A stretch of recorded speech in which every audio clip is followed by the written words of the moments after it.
Halo Bapak Ibu sekalian, saya adalah Melissa Grace, biasa dipanggil Kak Mel atau KMG. Mari sebelum memulai kita bersatu dalam doa.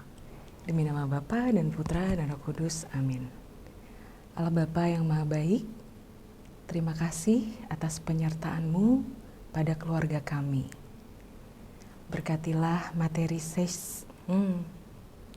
Nggak mau ulang lagi. Ulang lagi ya, 3, 2, 1 action gitu ya. 3, 2, 1 action.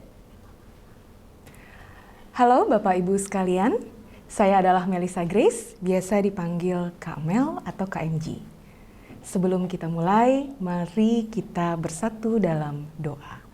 Demi nama Bapa dan Putra dan Roh Kudus, amin. Allah Bapa yang Maha Baik, terima kasih atas penyertaan-Mu pada keluarga kami.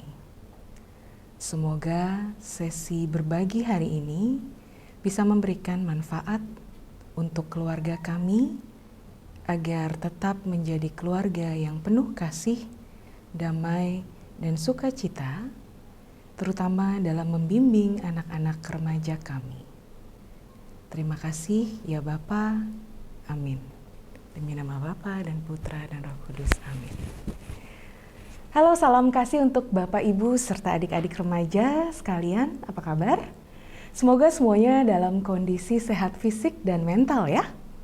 Pada kesempatan kali ini, saya, Kak Mel, akan berbagi psikoedukasi mengenai cara-cara untuk berkomunikasi dengan remaja dengan penuh sukacita. Yang saya kemas dalam judul bahasan Bicara dengan Remaja dalam Bahasa Cinta. Bapak Ibu boleh sambil mempersiapkan catatan serta alat tulis untuk mencatat poin-poin yang penting. Oke, di awal bahasan, mari kita sama-sama memahami dulu mengenai karakteristik remaja. Menurut Erik Erikson, salah seorang tokoh dalam teori psikologi, remaja adalah setiap individu yang berusia 12 sampai 18 tahun. Mereka ada dalam tahapan perkembangan psikososial, yaitu ada dalam masa pembentukan identitas dan juga sekaligus mengalami kebingungan peran. Di masa ini remaja sedang membangun identitas dirinya dan juga sekaligus mengeksplorasi kemandiriannya. Di sisi lain, mereka juga mengalami kebingungan peran, bukan lagi anak-anak, tapi juga belum dewasa. Di satu sisi ada kebutuhan untuk tetap bergantung pada orang tua, dan di sisi lain juga ada kebutuhan untuk mau mandiri, merayakan kebebasan dan jadi diri sendiri. Kebutuhan akan kebermaknaan dan sekaligus eksistensi diri membuat remaja seringkali mencoba berbagai cara melalui uji coba dan gagal atau yang dikenal dengan trial and error untuk mencari cara-cara yang dirasakan paling sesuai dengan dirinya.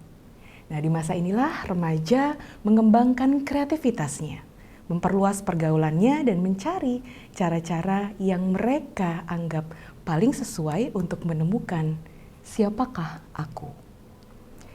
Di masa remaja, seseorang juga mengalami masa pubertas atau masa akil balik yang seringkali diiringi dengan perubahan hormon yang berdampak pada fluktuasi emosi. Nah, dalam kompleksitas dari perubahan peran, seperti tadi yang dikatakan, bukan lagi anak-anak, tapi juga belum cukup dewasa. Kemudian ada perubahan selama masa pubertas yang meliputi perubahan fisik, pola pikir, perilaku, emosi, dan masa pencarian identitas diri. Remaja sebenarnya sangat membutuhkan pendampingan dari orang-orang terdekatnya, terutama keluarga dan juga pendidik. Akan tetapi seringkali yang terjadi justru adanya hambatan komunikasi antara orang tua atau pendidik dengan remaja, yang tentu saja hal ini justru tidak membantu mereka dalam melalui proses tumbuh kembangnya yang sesungguhnya penuh tantangan ini. Nah, di sosial media Instagram saya melakukan survei kepada para orang tua dan juga kepada para adik-adik remaja. Survei mengenai apa saja sih tantangan dalam berkomunikasi. Nah, berikut adalah hasil surveinya. Dari sisi pandang orang tua, yang sering kali menjadi tantangan komunikasi dengan adik-adik remaja. Ya, menurut beberapa orang tua, remaja sering kali diberikan nasihat, terlihat menurut, tetapi nggak dilakukan. Ada beberapa orang tua yang juga beranggapan bahwa remaja berpikiran ajaib. Wah, mungkin maksudnya ajaib adalah punya pemikiran yang acap kali sukar untuk dipahami di awal oleh orang tua mereka atau orang dewasa lainnya. Kemudian beberapa orang tua juga menganggap bahwa remaja seringkali hanya mau bicara jika ada perlunya saja. Terlalu sering diam, tidak mau terbuka, cuek, atau justru emosi meledak-ledak, moody, mudah tersinggung, atau seringkali tercetus emosinya ketika diajak bicara. Ada beberapa orang tua juga yang menganggap bahwa adik-adik remaja ini sering ngeyel katanya. Ngeyel itu artinya bersikeras pada pendapatnya saat dinasihati. Kemudian katanya lebih percaya sama teman-teman dibandingkan keluarga. Pintar menjawab dan suka melawan, suka membantah, suka berargumentasi. Beberapa orang tua juga menganggap bahwa remaja kadang selalu merasa benar dan merasa selalu dipersalahkan. Lalu mulai punya rahasia. Wah, padahal orang tuanya juga punya rahasia ya. Kemudian banyak orang tua yang juga mengeluhkan bahwa beda gaya komunikasi antara remaja dan orang tua. Nah, itu tadi adalah dari sudut pandang orang tua. Bagaimana dari sudut pandang adik-adik kita, remaja? Apa saja sih yang menjadi tantangan komunikasi dengan orang tua mereka atau orang dewasa lainnya? Kalau dari sudut pandang remaja, remaja seringkali takut untuk nggak direspon atau malah dimarahi katanya. Orang tua dianggap terkadang terlalu mengekang, padahal anaknya mau coba. Orang tua katanya nggak pernah mendengar keluh kesah anak. Kemudian beberapa remaja juga menganggap orang tua tidak mau mendengarkan anak, tidak memahami anak, bersikap kaku. Orang tua dianggap selalu merasa benar, penuh dengan penilaian atau judgmental, dan menganggap anak nggak mengerti apa-apa karena masih kecil katanya. Beberapa remaja menganggap orang tua menganggap anak sudah besar, jadi nggak perlu dinasihati lagi. Ya, jadi bingung nih, masih kecil atau sudah besar. Nah, beberapa remaja juga menganggap orang tua terkesan selalu memojokkan atau mempersalahkan. Orang tua dianggap tidak memberikan cukup kesempatan anak untuk berpendapat. Beberapa remaja juga menganggap bahwa orang tua seringkali agak nggak nyambung kalau diajak bicara karena selalu beda pendapat. Nah, dari dua survei, dari dua kalangan yang berbeda, ya, terlihat sekali bahwa ada perbedaan persepsi yang sesungguhnya lebih mengarah kepada asumsi-asumsi yang cenderung kurang membangun atau menunjang untuk relasi atau komunikasi antara remaja dan orang tua. Padahal sesungguhnya keduanya ini sama-sama menunjukkan minat untuk menjalin relasi dan komunikasi hangat satu sama lain. Contohnya tadi, kalau orang tua merasa remaja jarang mau terbuka, artinya kan orang tua mengharapkan remaja untuk lebih sering bercerita atau berkomunikasi pada orang tua. Nah, begitu juga dengan adik-adik remaja. Kalau adik-adik remaja tadi menganggap bahwa orang tua jarang mau mendengarkan mereka, artinya ada kebutuhan untuk didengarkan dan dipahami dari sudut pandang mereka. Jadi, dua-duanya ini sebenarnya sama-sama menunjukkan minat untuk menjalin relasi, membangun komunikasi, dan kehangatan emosional. Nah, tetapi minat ini ya, tentu saja perlu disertai dengan strategi supaya komunikasinya berjalan dengan lebih efektif. Kalau kita bicara tentang komunikasi yang efektif, yang seperti apakah itu? Ya, we communicate to get what we want. Kita berkomunikasi untuk memperoleh apa yang kita mau. Tiap-tiap orang memiliki kebutuhannya masing-masing dalam berkomunikasi. Misalnya, ada beberapa orang yang berkomunikasi dengan tujuan agar lebih dipahami. Beberapa orang lainnya berkomunikasi untuk membangun relasi, membangun kedekatan, membangun wawasan, untuk berbagi, untuk mempengaruhi orang lain, untuk memperoleh informasi atau mendapatkan informasi, untuk mengendalikan, atau hanya sekedar untuk mengekspresikan emosi. Sangat beragam motif dari komunikasi itu sendiri atau tujuan dari komunikasi itu sendiri. Nah, menurut teori NLP atau Neuro Linguistic Programming, the meaning of your communication is the response you get. Makna dari komunikasi kita adalah respon yang kita peroleh. Jadi nggak masalah tuh apakah seseorang punya intensi baik atau kurang baik. Namun bagaimana respon dari orang lain yang kita ajak komunikasi itulah yang kemudian mencerminkan atau menjadi refleksi dari keberhasilan komunikasi kita. Jika si penerima pesan merespon komunikasi sesuai dengan pesan yang ingin disampaikan oleh si pemberi pesan, artinya komunikasinya berhasil, efektif. Namun, jika si penerima pesan tidak memberikan respon sesuai dengan apa yang diharapkan si pemberi pesan, artinya si pemberi pesan perlu mengubah strategi. Nah, bicara tentang mengubah strategi, beberapa mungkin akan berpikir bahwa, oh jadi strategi yang saya pakai kemarinnya keliru. Well, ini bukan tentang keliru atau tidak keliru, tapi ini tentang apakah strategi yang digunakan cukup memberikan hasil atau outcome seperti yang diinginkan. Nah, contohnya, jika orang tua ingin remajanya untuk rajin belajar, ya udah dinasehatin, udah diomelin, udah sekian banyak cara digunakan, tapi tetap nggak belajar juga. Nah, berarti perlu ubah cara komunikasinya atau cara mendekatinya. Ya, strategi atau pendekatan dalam komunikasi itu sangat penting. Namun, seseorang baru dapat berkomunikasi dengan hangat dan terbuka jika ia sudah percaya dan aman. Dalam interaksi orang tua dan anak perlu menggunakan bahasa cinta untuk membangun rasa percaya, aman, dan sekaligus membina kedekatan emosional. Nah, Gary Chapman, beliau adalah seorang Christian pastor, mengungkapkan ada 5 bahasa cinta. Apa aja itu? Oke, yang pertama adalah physical touch atau sentuhan fisik.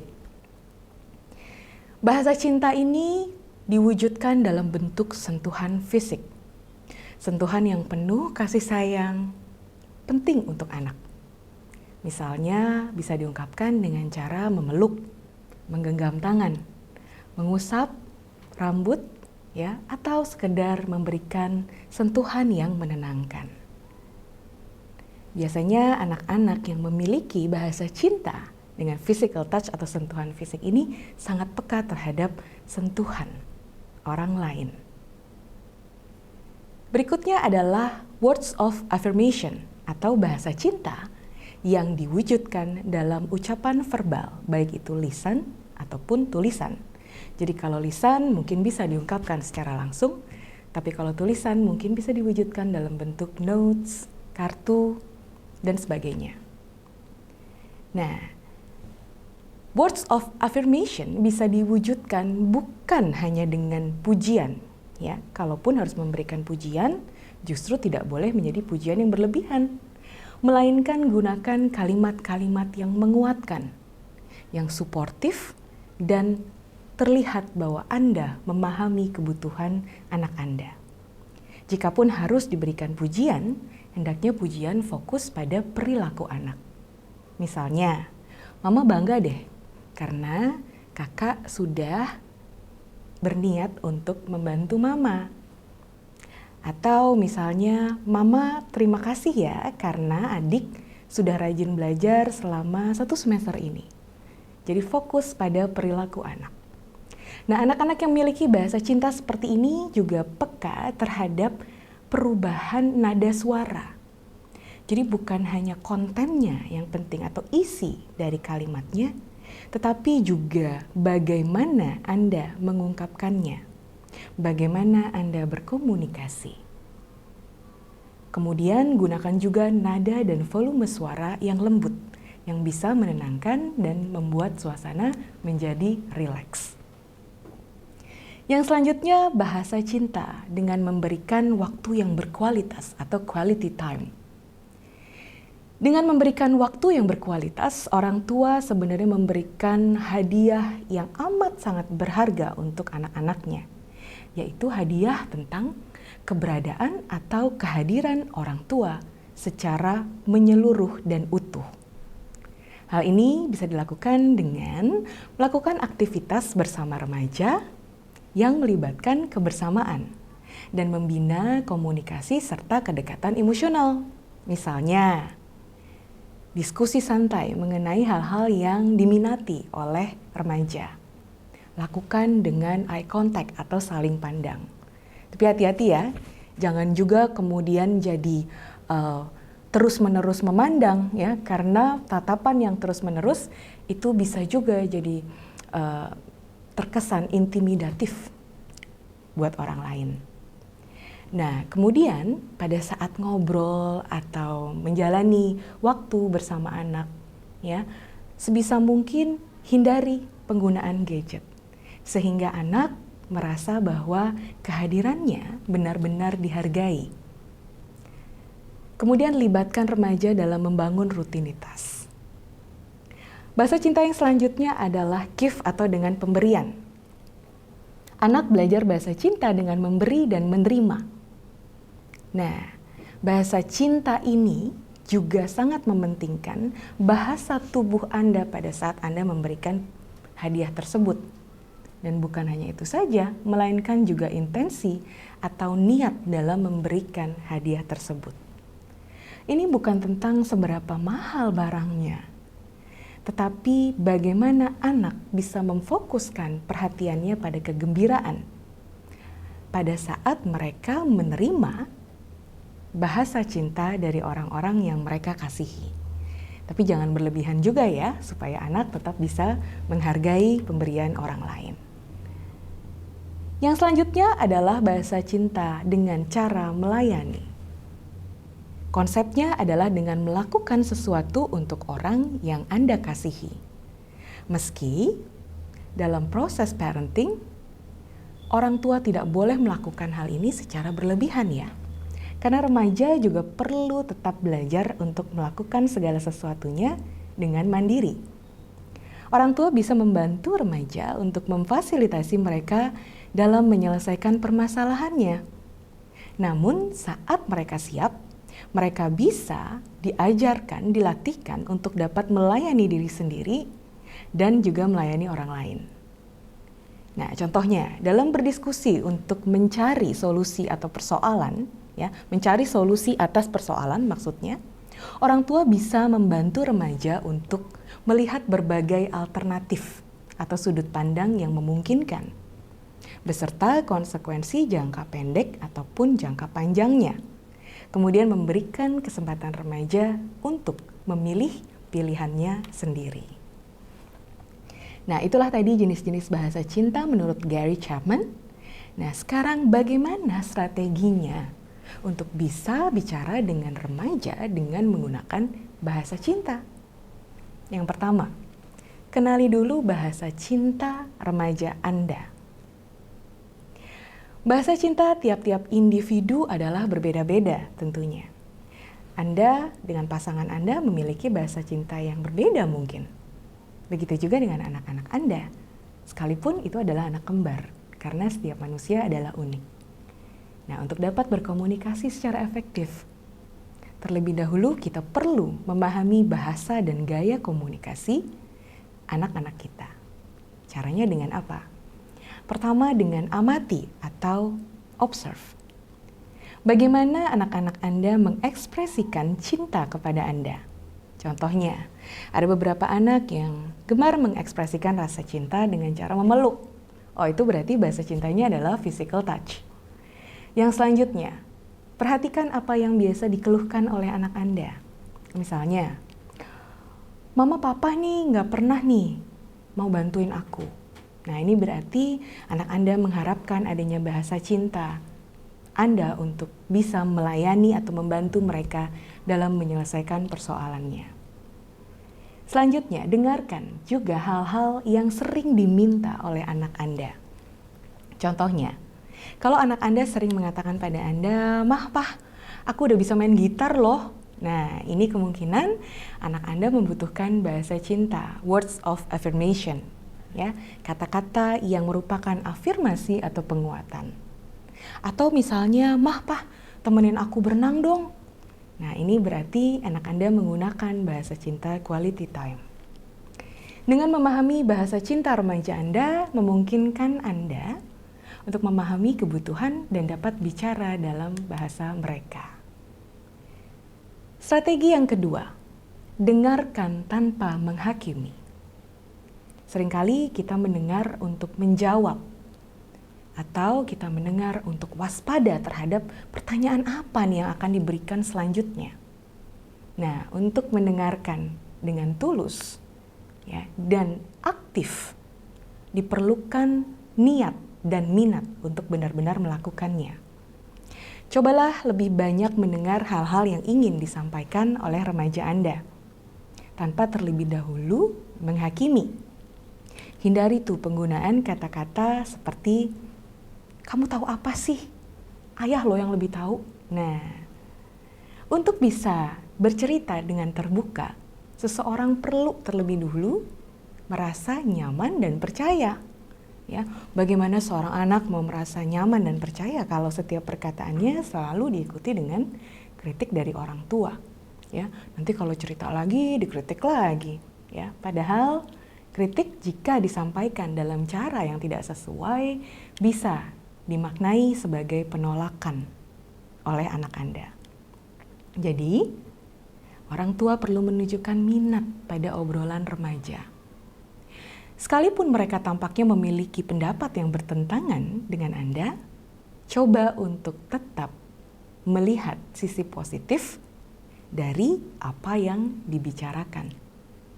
Bahwa sesungguhnya anak-anak remaja kita sedang mencoba untuk mencari identitas dirinya, mencoba untuk mandiri secara pikiran dan perasaan dan ide-ide, mencoba untuk menjadi kreatif.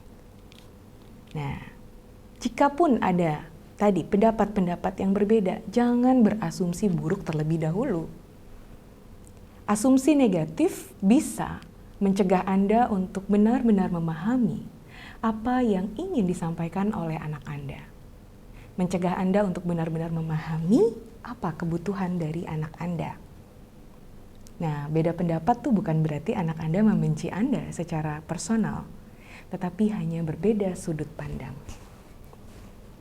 Jika memang ada perbedaan pendapat, coba untuk berikan pertanyaan-pertanyaan terbuka. Bukan pertanyaan ya dan tidak. Ya, pertanyaan terbuka misalnya, kalau menurut kamu, apa konsekuensi ketika kamu mengambil pilihan A atau pilihan B? Ya, ini gunanya agar Anda bisa memahami sudut pandang mereka dan agar remaja bisa merasa didengar dan dipahami. Nah, hal ini atau cara ini juga bisa untuk dipraktikkan pada anak-anak remaja yang mungkin cenderung terlihat pendiam. Strategi yang selanjutnya adalah berikan alternatif dan bukan perintah. Saat menghadapi sebuah persoalan, hindari kalimat-kalimat perintah seperti, "Pokoknya kamu harus nurut kami." Nah, kalimat-kalimat ini tentu saja ya akan dianggap sebagai kalimat-kalimat yang bersifat otoriter dan tidak bisa diganggu-gugat ya karena ada kata-kata pokoknya. Nah, sebagai gantinya berdiskusilah mengenai banyak alternatif sudut pandang dengan remaja.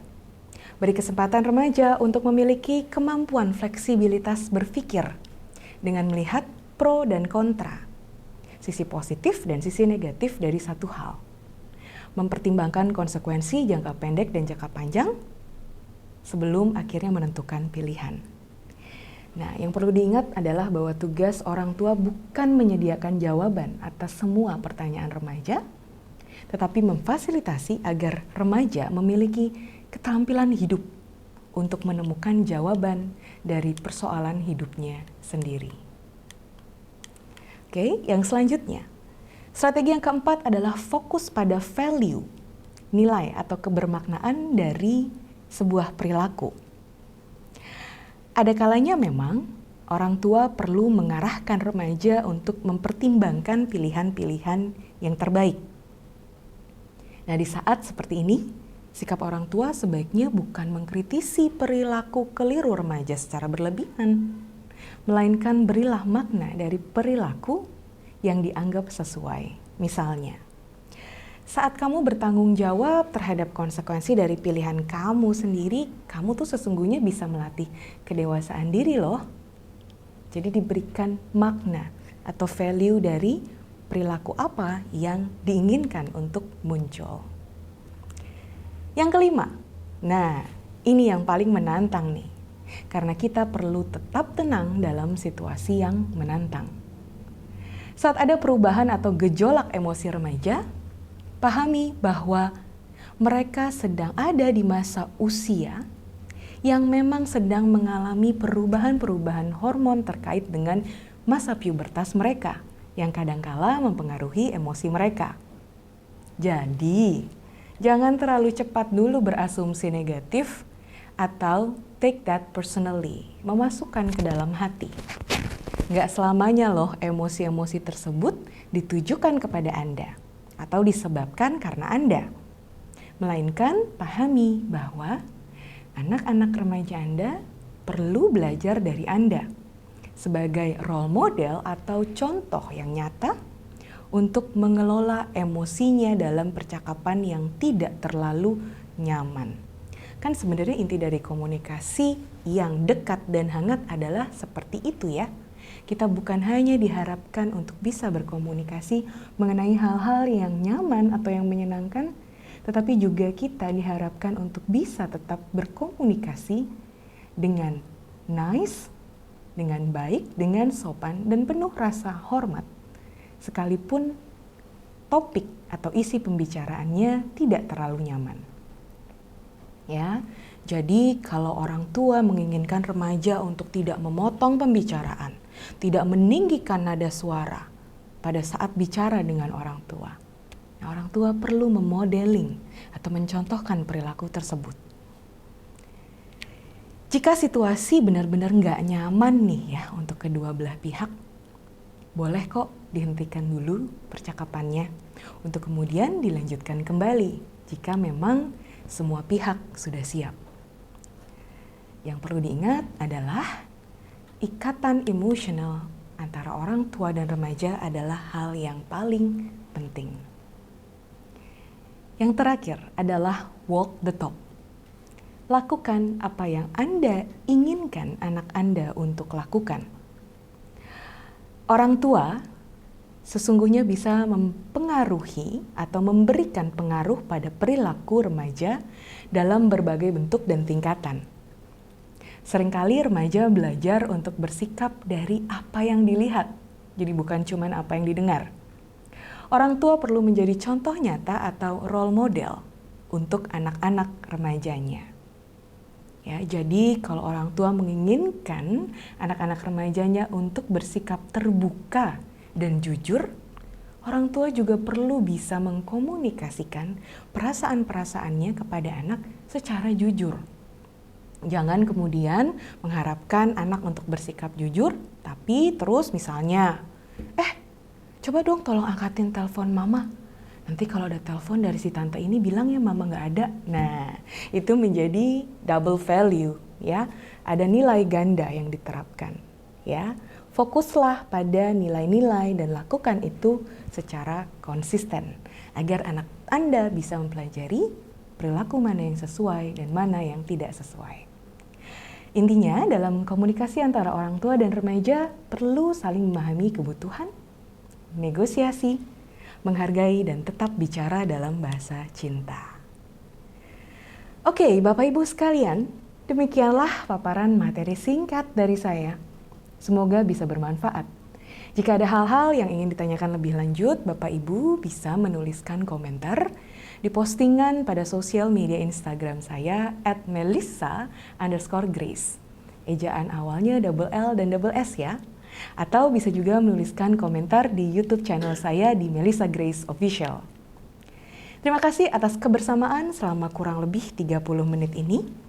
Tetap semangat dan perlu diingat selalu bahwa remaja tidak membutuhkan orang tua atau pendidik yang sempurna, melainkan orang tua dan pendidik yang memahami mereka, sehat fisik dan mental, serta penuh sukacita. Fakta bahwa orang tua menyayangi anak tidak serta-merta membuat orang tua harus selalu mengarahkan, apalagi menentukan pilihan-pilihan dari anak, selepas itu benar atau salah. Orang tua tetap perlu melihat anak remaja sebagai individu yang terpisah, individu yang mandiri, individu dengan kebebasan pilihannya sendiri, yang berhak untuk menentukan apa yang ia anggap terbaik baginya, dengan segala konsekuensi dan proses belajar yang ia perlukan untuk pertumbuhan pribadinya. Akhir kata, saya Melissa Grace beserta seluruh tim yang bertugas undur diri dulu. Sampai berjumpa lagi di lain kesempatan.